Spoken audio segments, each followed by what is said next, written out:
What is going on, everyone? Israel back again with another video. In today's video, we're going to be talking about some of the right and wrong things that happen in MLB The Show 23. There's a decent amount of subjects that I want to cover, so let's just get right into this video. We're going to start off with what things went wrong, because I think that's the best way to start, and then we'll talk about the things that went right after. One of my main points, I think, with the things that went wrong was the Season 2 launch, because I feel like coming off that Season 1 hype, there was a lot of interesting things. We had the World Baseball Classic program coming out. We had just the hype of the game in general coming out. We had the Team Affinity 1 coming out. So there was a lot of programs to do at the start of the year. This Season 2 comes out with what? It was the Kaiju series cards, and it was the other series, the Incognito series cards, which they were pretty cool. The card arts were really cool. I feel like there wasn't enough content compared to the launch of the game, in my opinion, to sustain people, and a lot of people just did not play Season 2. I know a ton of people, a ton of my friends that just did not play the game anymore after Season 2, which kind of sucks in my opinion, because it's still a really fun game. Just the content really wasn't there, the hype wasn't there around a lot of the cards that were coming out, so I feel like it was kind of a flop. You know, I think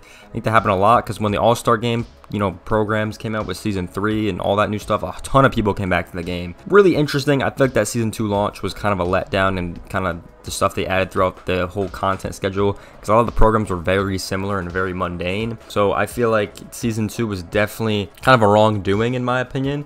I don't think it really was as good as it probably should have been this year. But compared to all the other seasons, I mean, they were really fun to play. I liked them playing. But yeah, I definitely agree with people on this one. Season 2 was really a letdown.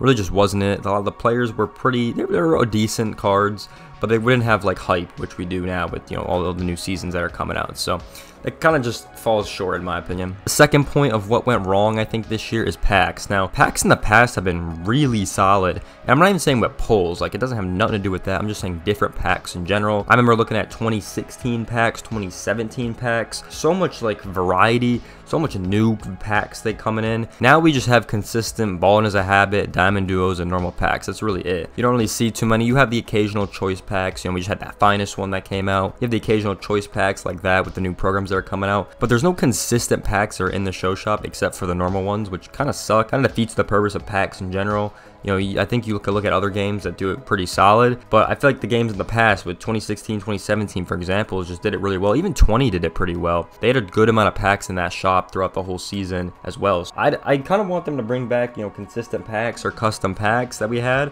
because there were some really cool ones in there, and I think it'd definitely be sick to bring them back, in my opinion, because I remember, trying to remember 17, I think there was one pack or a couple packs where like you got a bronze card, and then you go through the team epics, and then you had to like raise them up or something like that. So it'd be cool to kind of bring that back for a program, or different packs in general like that with certain players, because I think there's so many things you could do with packs. I think the Chase pack is a good example of that. I'm in the right direction with the one player that they do have. I do like that concept, but you can't really buy them, so it's like, you know, it kind of sucks. You gotta buy the 50 pack instead of just buying the Chase packs in general. But I definitely think they could do packs better next year and just in the future in general, just because I think there's so many ideas that they've had that they could definitely bring back, in my opinion. So I'd say packs is a good one in the show shop, all that good stuff would be my second two reason of kind of what they did wrong and things I want them to do better. And then my last point on what they did wrong, number 3, it's got to be the cover athlete for me. When I look at this game, I do not think of Jazz Chisholm at all. I understand, you know, he was this up-and-coming rookie, had a great season last year, but when he changes his position and he doesn't really do that well, and there's no really hype about him anymore, he kind of falls off. In my opinion, I definitely thought it should have been Adley Rutschman or Julio Rodriguez, who had great seasons in 2023. Almost brought, well, at least Adley brought his team to the postseason. Julio almost did the same, one game out, unfortunately. Just a lot more hype around those players than Jazz Chisholm ever was. Adley it's such a young prospect, such a good player, and his name's known across the league, you know, so that's one for me. I think Julio Rodriguez, to the average fan, he's also known, you know, he's supposed to be the next Ken Griffey Jr. over there. That's what people keep calling him, so I would definitely have one of those two if I was going to do a rookie. Yeah, at least she's coming off last season. It just made so much more sense, in my opinion. The cover athlete was definitely a letdown for me. We'll see who they bring back for 24 on the cover athlete, because every time I think of this game, I do not think of Jazz Chisholm ever. I really don't, in my opinion. So I definitely would like to see who they bring back for the cover athlete next year. I think there's definitely a decent amount of candidates. I think Acuna is definitely a solid candidate right now. I think you can look at a guy like Mookie Betts, who's never really been on the cover athlete either. I'd still like to see Adley Rutschman or Julio on the cover athlete, in my opinion. I think they're both great players. But yeah, we'll wait and see who's on the cover athlete and all that good stuff. Definitely could have chose a better person, I think, in my opinion. All right, now let's talk about a lot of the things they did right this year, because there are a ton of points that they got right. So let's get right into these. Starting with the first one, which we're going to cover, is the content schedule. I think a really solid job on the content this year, except for that season 2, which we mentioned earlier.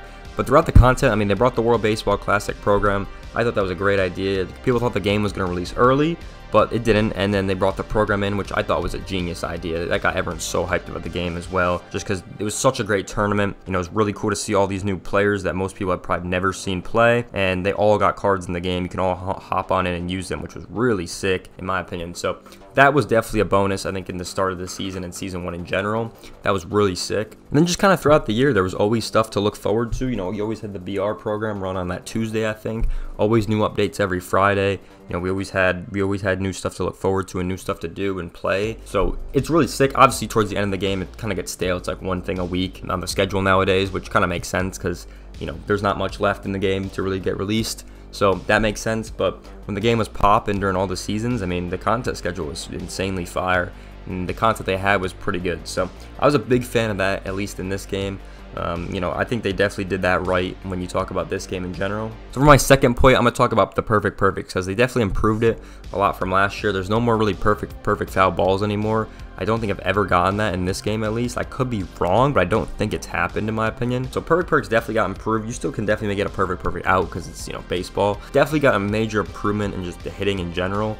So that was really nice to see, because it was so annoying getting perfect foul balls. It might have been the dumbest thing you ever see, because it'd be perfect and then it would readjust to like just late or just early or whatever it was to go foul. And it's like, why are you giving me a perfect? You know, it didn't really make much sense or have any logic to it. You know, that was really sick to have that readjusted, put in the game, and just made it feel much smoother and a lot better. Now my third reason is definitely the Negro Leagues. I definitely thought it was one of the cool additions to this game, something they definitely got right. I mean, it was really sick to see all the stories and all the animations and all the cartoons that they had, and the voiceovers was pretty cool from the president.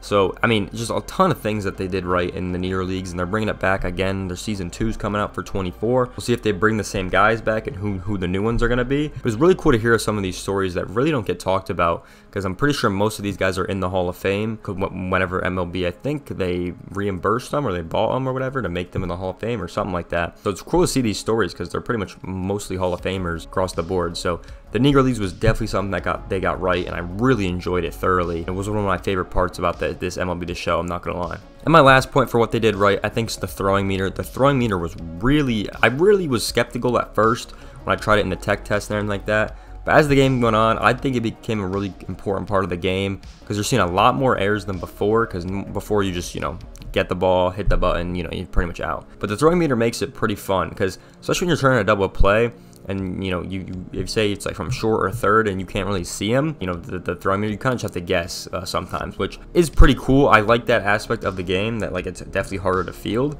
And I definitely think the fielding stat matters a lot more, because that's how big your, you know, your throwing meter is. The first baseman stat matters more if they can pick it, if it's a yellow throw. So I like that aspect of the game. It reminds me a lot of 2K. When you're shooting the ball and you don't get a green, then it's up to your stats, you know, to see if you're gonna make it. So I like that aspect of the game a lot. I think they definitely improved on that aspect of the MLB The Show, and I like that a ton. So the throwing meter was definitely a solid for me. But these are kind of my 7 points on what went right and what went wrong. Let me know what you guys think in the comment section below. What did you guys think went right in this game? What did you guys think went wrong with this game? Let me know down in the comment section below. And if you guys did enjoy this video, make sure you guys like, comment, subscribe. I'll see you guys in the next one. Peace out, everyone.